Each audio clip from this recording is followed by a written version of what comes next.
बहुत बहुत स्वागत है आप सभी का मेरे YouTube चैनल पर। मैं सिद्धांत सहगल, वैदिक एंड केपी एस्ट्रोलॉजर, आप लोगों के सामने हाजिर हूँ उत्तराषाढ़ा नक्षत्र की व्याख्या लेकर। उत्तराषाढ़ा नक्षत्र 27 नक्षत्रों की श्रृंखला में 21वां नक्षत्र माना जाता है।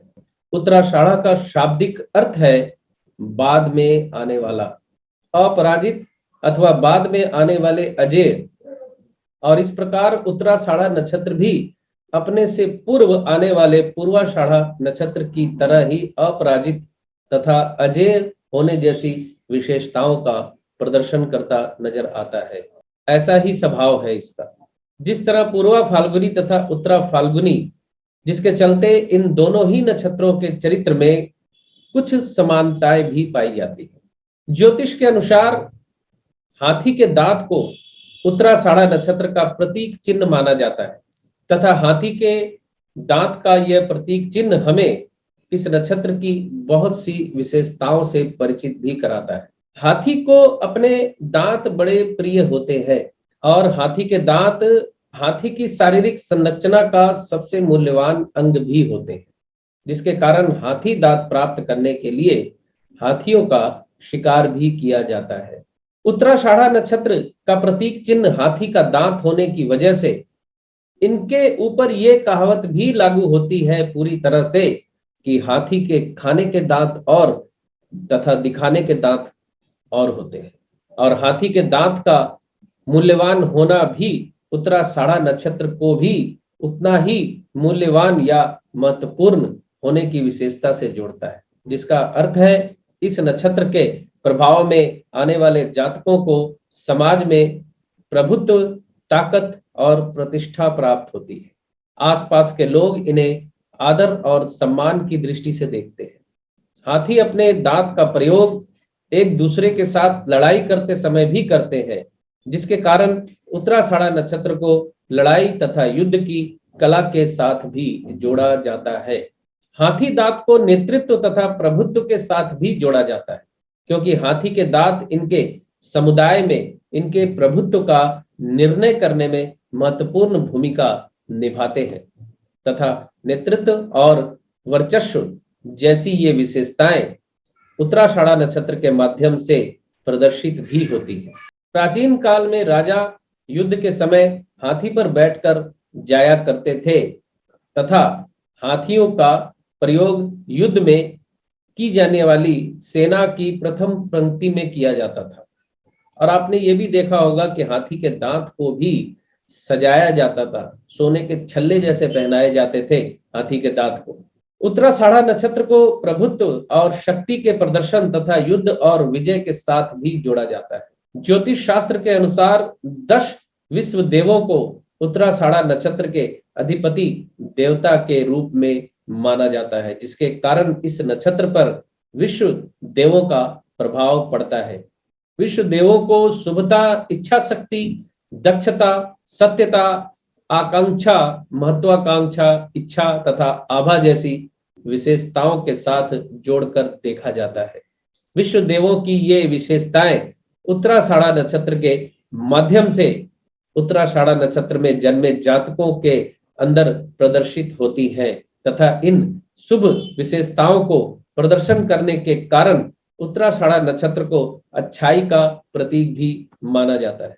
ज्योतिष शास्त्र के अनुसार विघ्नहर्ता के नाम से विख्यात भगवान श्री गणेश को उत्तराषाढ़ा नक्षत्र का अंतिम अधिपति देवता माना जाता है, जिसके चलते श्री गणेश जी की विघ्न दूर करने की, युद्ध में अजेय रहने तथा समस्त जगत का कल्याण करने की विशेषताएं भी उत्तराषाढ़ा नक्षत्र के माध्यम से प्रदर्शित होती है, जो उत्तराषाढ़ा नक्षत्र को और भी अधिक सकारात्मक नक्षत्र बना देती है। ज्योतिष शास्त्र के अनुसार नवग्रहों में सूर्य को उत्तराषाढ़ा नक्षत्र का अधिपति ग्रह माना जाता है, जिसके कारण सूर्य का प्रभाव इस नक्षत्र में जन्मे जातकों पर पूर्ण रूप से पड़ता है और सूर्य की सत्यनिष्ठा, कर्तव्य परायणता, प्रभुत्व, साहस तथा न्याय प्रियता जैसी विशेषताएं इस नक्षत्र के माध्यम से दिखती है।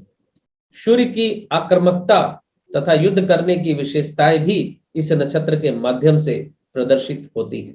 किंतु उत्तराषाढ़ा नक्षत्र के जातक युद्ध तथा आक्रामकता का प्रयोग तभी करते हैं जब ऐसा करना जन कल्याण के लिए आवश्यक हो जाए, जिस वजह से ज्योतिष शास्त्र में उत्तराषाढ़ा नक्षत्र को पूर्वाषाढ़ा नक्षत्र की तुलना में कहीं अधिक संतुलित माना जाता है।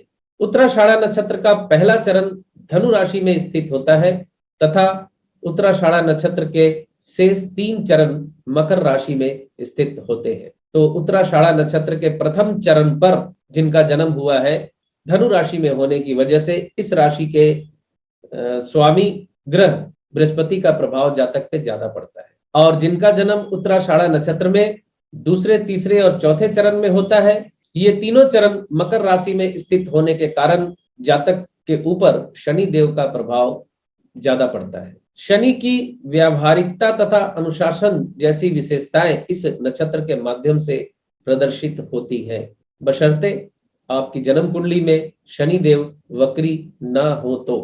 उत्तराषाढ़ा नक्षत्र में जन्मे जातक पूर्वाषाढ़ा नक्षत्र में जन्मे जातकों की तुलना में कहीं अधिक समझदार भी होते हैं तथा इस उत्तराषाढ़ा नक्षत्र में जन्मे जातक पूर्वाषाढ़ा नक्षत्रों में जन्मे जातकों की तरह आधारहीन तथा अव्यवहारिक लक्ष्यों या चीजों के पीछे भागने की प्रवृत्ति इनके अंदर नहीं होती। उत्तराषाढ़ा नक्षत्र में जन्मे जातकों में संयम की मात्रा बहुत ज्यादा होती है, जिसके कारण ये जातक अपने लक्ष्य की प्राप्ति के लिए तथा अपने प्रयासों का परिणाम प्राप्त करने के लिए प्रतीक्षा करते हैं।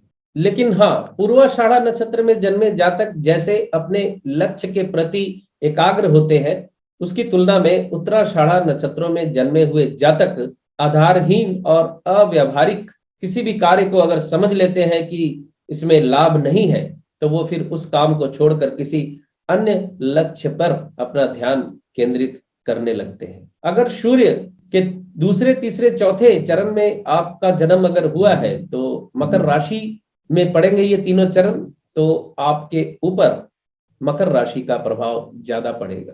आप काफी अनुशासन प्रिय और कठोर व्यवहार वाले भी हो सकते हैं। ज्योतिष शास्त्र के अनुसार मकर राशि को अनुशासन, नियम तथा व्यावहारिकता के साथ जोड़ा जाता है।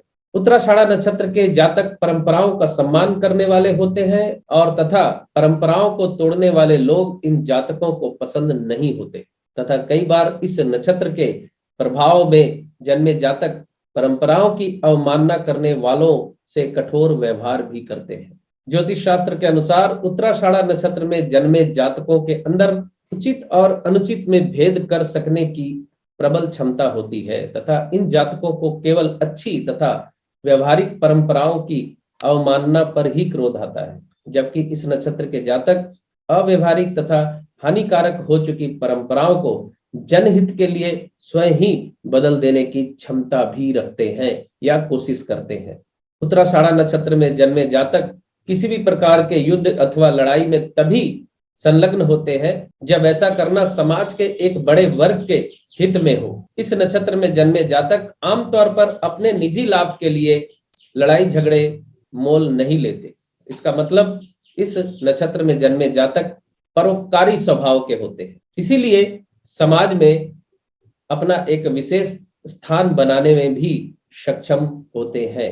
ज्योतिष शास्त्र के अनुसार इस नक्षत्र को स्त्री नक्षत्र माना गया है और उत्तराषाढ़ा नक्षत्र को क्षत्रिय वर्ण का माना गया है, तो इसमें आश्चर्य होने की कोई बात नहीं है।